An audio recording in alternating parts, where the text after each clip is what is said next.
अम्मा की चाय की दुकान भोपाल के एक व्यस्त चौराहे पर थी। सुबह से शाम तक चाय की चुस्की के साथ जिंदगी के किस्से भी गर्मा गर्म परोसे जाते थे। दुकान पर नियम से आने वालों में से एक थे सत्य प्रकाश, एक retired school teacher. Satya Prakash की आंखों में कभी जो चमक हुआ करती थी, अब वो फीकी पड़ गई थी। रिटायरमेंट के बाद उन्हें एक खालीपन सा महसूस होता था। एक दिन अखबार पढ़ते हुए अम्मा की नज़र इकिगाई शब्द पर पड़ी। उन्होंने कभी भी इस शब्द के बारे में नहीं सुना था। उन्होंने अखबार सत्यप्रकाश को थमा दिया और पूछा, अरे बेटा सत्यप्रकाश, एक बात तो बताओ, ये इकागाई का होता है? सत्यप्रकाश ने अखबार लिया और लेख पढ़ने लगे। लेख जापान के एक द्वीप के रहस्यवासियों के बारे में था, जो लंबे और खुशहाल जीवन जीने के लिए जाने जाते थे। उनका रहस्य था इकिगाई, यानी जीवन जीने का एक मकसद। लेख में बताए गए 4 सवालों ने सत्यप्रकाश को सोचने पर मजबूर कर दिया। पहला सवाल, आप किस में अच्छे हैं? सत्यप्रकाश बच्चों को पढ़ाना पसंद करते थे। उन्हें इतिहास और कहानियां सुनाने में भी मजा आता था। दूसरा सवाल, आपको क्या पसंद है? उन्हें पुराने सिक्के जमा करना और मंदिर जाने का बहुत शौक था। तीसरा सवाल, दुनिया को आपसे क्या चाहिए? इस सवाल पर सत्यप्रकाश अटक गए। चौथा सवाल, इसके लिए आप क्या पा सकते हैं? उन्हें कोई जवाब ना सूझा। सत्यप्रकाश काफी दिनों तक इन सवालों के बारे में सोचते रहे, पर सही सही किसी निष्कर्ष पर नहीं पहुंचे। वो रोज अम्मा की चाय की दुकान पर जाते और इन सवालों के बारे में विचार करते, चाय की हर चुस्की के साथ। कुछ दिनों तक सोचने के बाद सत्यप्रकाश अम्मा के पास वापस आए। उन्होंने उत्साह से बताया कि उन्हें उनका इकिगाई मिल गया है। उन्होंने एक छोटा सा इतिहास क्लब शुरू करने का फैसला किया था, बच्चों के लिए। सत्यप्रकाश ने अम्मा से कहा, पर अम्मा, मुझे आपकी मदद की ज़रूरत है। क्या इस क्लब की शुरुआत मैं आपकी चाय की दुकान से कर सकता हूँ? आपको कोई ऐतराज़ तो नहीं? अम्मा ने सत्यप्रकाश के चेहरे पर काफी समय के बाद एक चमक देखी थी। वो बहुत खुश हुई। उन्होंने कहा, क्यों नहीं बेटा।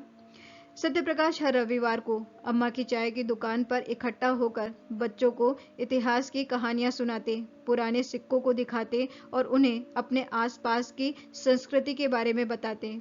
कुछ ही हफ्तों में अम्मा की चाय की दुकान बच्चों की गहमा गहमी से गूंजने लगी। सत्यप्रकाश की आंखों में एक बार फिर चमक लौट आई थी।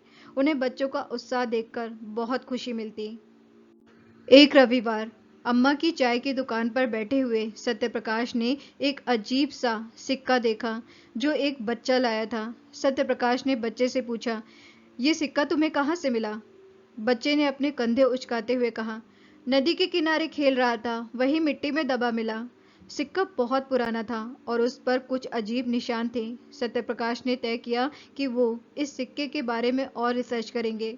सत्यप्रकाश अपने घर में सिक्के पर बने निशानों को पढ़ने की बहुत कोशिश करते हैं, पर सिक्का बहुत ज्यादा पुराना था। निशान लगभग मिट चुके थे। हालांकि उन निशानों की आकृतियों को कुछ हद तक पहचाना जा सकता था। सत्यप्रकाश के पास इतिहास से जुड़ी हुई बहुत पुरानी किताबें थीं। उन किताबों में दिए गए नक्शों से उन्होंने उन आकृतियों को मिलाने की कोशिश की और धीरे धीरे एक धुंधली तस्वीर उभरने लगी। निशान भोपाल के बाहरी इलाके में एक ऐसे जंगल की ओर इशारा कर रहे थे जहां सालों पहले एक बहुत बड़ा भूकंप आया था। आधी से ज्यादा रात गुजर जाती है, पर सत्यप्रकाश को नींद नहीं आती। विचारों का एक तूफान उनके दिल और दिमाग को झकझोर रहा था। वो बस उस पुराने सिक्के और उससे जुड़े हुए इतिहास के बारे में सोचते रहते हैं। जब सुबह की पहली किरण उनके कमरे में दाखिल हुई तो उन्होंने एक फैसला किया कि वो उस सिक्के के इतिहास को जरूर खोजेंगे, चाहे उसके लिए उन्हें कोई भी जोखिम क्यों ना उठाना पड़े। सिक्के से जुड़े इतिहास को खोजने की रोमांचकारी यात्रा के ख्याल ने उनके अंदर एक नया जोश भर दिया। अगले पूरे 1 महीने तक वो सिक्के से जुड़ी हुई अपनी रिसर्च को जारी रखते हैं। वो पुराने संग्रहालयों के चक्कर लगाते हैं, पुरानी लाइब्रेरी में रखी हुई इतिहास की किताबों को गहराई से पढ़ते हैं और कुछ ऐसे लोगों से भी मिलते हैं जो उनके भी सीनियर्स थे और इतिहास के बारे में गहरी जानकारी रखते थे। इधर चाय की दुकान पर अम्मा और बच्चे काफी परेशान थे, क्योंकि सत्यप्रकाश काफी समय से नहीं आ रहे थे। सारे बच्चे उदास बैठे थे। तभी सत्यप्रकाश दूर से आते हुए दिखाई दिए। सारे बच्चों ने उन्हें घेर लिया और सवाल पर सवाल पूछने लगे कि वो इतने समय से क्यों नहीं आ रहे थे। अम्मा की आंखों में भी चिंता साफ झलक रही थी। अम्मा और बच्चों के मन में अपने लिए इतना स्नेह देखकर उनकी आंखें भर आईं। सत्यप्रकाश ने सारे बच्चों को शांत किया और फिर उन्हें अपने ना आने का कारण बताया। जब बच्चों को सत्यप्रकाश की रोमांचकारी यात्रा के बारे में पता चला, तो वो भी उनके साथ जाने की जिद करने लगे। सत्यप्रकाश ने बच्चों को बहुत समझाया कि यात्रा बहुत मुश्किल हो सकती है और बच्चों का उनके साथ जाना ठीक नहीं, पर बच्चे नहीं माने और उठकर अपने अपने घर चले गए। घर पर जाकर उन्होंने खाना पीना छोड़ दिया और बस एक ही रट लगाए रहे कि उन्हें भी अपने सर के साथ उस रोमांचकारी यात्रा पर जाना है। बच्चों के माता पिता परेशान हो गए और बच्चों को लेकर सत्यप्रकाश से मिलने आए। सत्यप्रकाश ने बच्चों को फिर से समझाया और उस यात्रा के खतरनाक पहलू को भी उजागर किया, पर बच्चे बच्चे थे, नहीं माने और अपनी जिद पर अड़े रहे। आखिरकार हार कर सत्यप्रकाश ने बच्चों को अपने साथ ले जाने का निश्चय किया। बच्चों के माता पिता बहुत सहमे हुए थे। क्या इतने खतरनाक इलाके में जाना सही होगा? सत्यप्रकाश समझाते हैं, इतिहास कभी आसानी से नहीं मिलता, उसे जज्बे और थोड़े से जोखिम के साथ तलाशा जाता है। सत्यप्रकाश बच्चों के माता पिता से वादा करते हैं कि वो उनके बच्चों को कुछ नहीं होने देंगे। बच्चों की आंखों में रोमांच की चमक और उनका जोश देखकर माता पिता भी मान गए, पर एक शर्त पर कि सत्यप्रकाश अपने साथ कुछ ऐसे लोगों को भी लेकर जाएं जो उस खतरनाक इलाके की जानकारी रखते हों और साथ ही एक तय समय सीमा के अंदर सारे बच्चों के साथ सकुशल वापस आ जाएं। सत्यप्रकाश मान गए। वो पहले से ही कुछ ऐसे लोगों को जानते थे जो उनके साथ चलने के लिए तैयार थे। सत्यप्रकाश ने बच्चों और कुछ लोगों को साथ लेकर सिक्के के इतिहास को उजागर करने की रोमांचकारी यात्रा शुरू की। जंगल का रास्ता बहुत कठिन था। कांटे, ऊंची घास और उमस भरी गर्मी ने उनकी रफ्तार धीमी कर दी, लेकिन सिक्के के रहस्य को सुलझाने का जुनून उन्हें आगे बढ़ाता रहा। आखिरकार वे उस जगह पर पहुंचे जहां निशान खत्म होते थे। वहां सिर्फ एक विशाल बरगद का पेड़ खड़ा था, जिसकी जड़ें जमीन को चीरती हुई दूर तक फैली हुई थी। निराश होकर सत्यप्रकाश बच्चों और अपने लोगों के साथ वापस लौटने ही वाले थे कि तभी एक बुजुर्ग साधु उनकी तरफ आते हुए दिखाई दिए।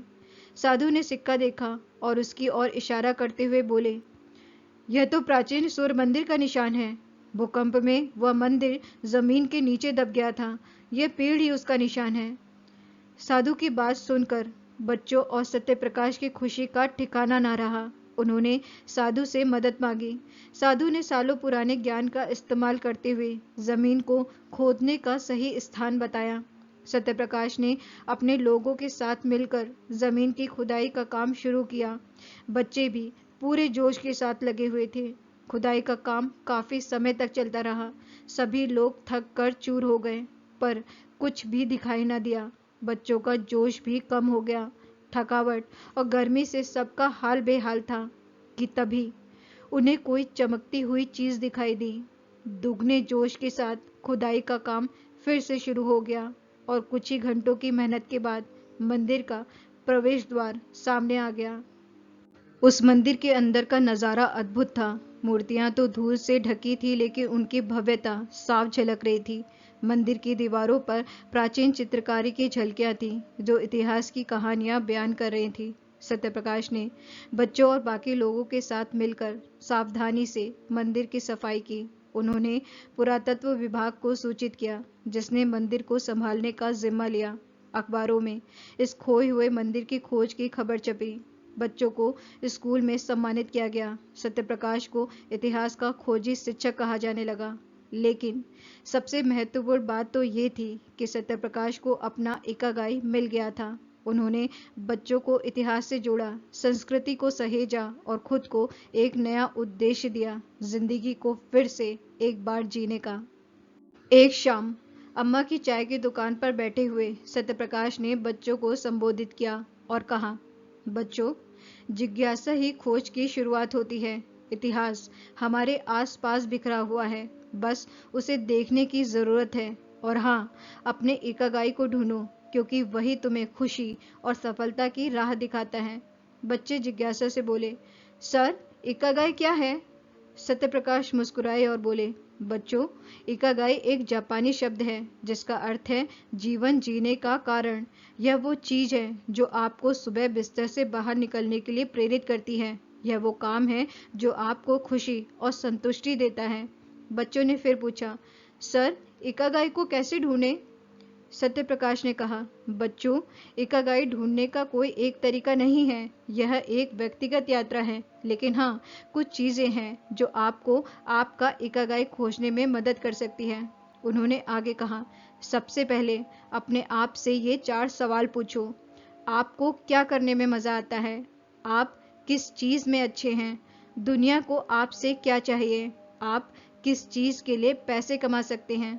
जब आपको इन सवालों के जवाब मिल जाएंगे तो आप अपने इकागाई की ओर एक कदम और बढ़ जाएंगे। सत्यप्रकाश ने बच्चों को इकागाई पुस्तक पढ़ने की भी सलाह दी। उन्होंने कहा, यह पुस्तक आपको आपका इकागाई खोजने में मदद करेगी। बच्चे बहुत उत्साहित थे। उन्होंने सत्यप्रकाश को धन्यवाद किया और अपना इकागाई खोजने के लिए निकल पड़े। तो कहानी यहाँ खत्म होती है। अब यह आपकी बारी है अपना इकागाई खोजने की रोमांचकारी यात्रा को शुरू करने की, जिसके लिए आप इन 4 सवालों के बारे में गहराई से सोचें और इकागाई पुस्तक को जरूर पढ़ें। तो ये थी कहानी सत्यप्रकाश और बच्चों की रोमांचकारी यात्रा। कहानी अगर आपको अच्छी लगी है तो वीडियो को लाइक करिए, शेयर करिए, लाइव का डमरू के इस यूट्यूब चैनल को सब्सक्राइब करिए और साथ में बेल आइकन को प्रेस करना जरूर याद रखिए, ताकि आने वाली वीडियोस के नोटिफिकेशन आपको टाइम पर मिलते रहें। इस वीडियो में इतना ही, फिर मिलते हैं एक नए वीडियो में एक नई कहानी के साथ। तब तक के लिए आप अपना ख्याल रखिए, अपनों का ख्याल रखिए, खुश रहिए, मुस्कुराते रहिए और जिंदगी में चाहे जो भी हो जाए हमेशा पॉजिटिव रहिए। शुक्रिया।